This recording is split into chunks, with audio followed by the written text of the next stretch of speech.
أعوذ بالله من الشيطان الرجيم. بسم الله الرحمن الرحيم.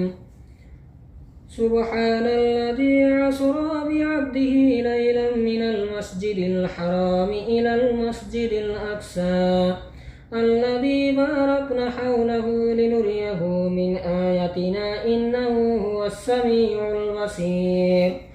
وآتينا موسى الكتاب وجعلناه هدى لبني إسرائيل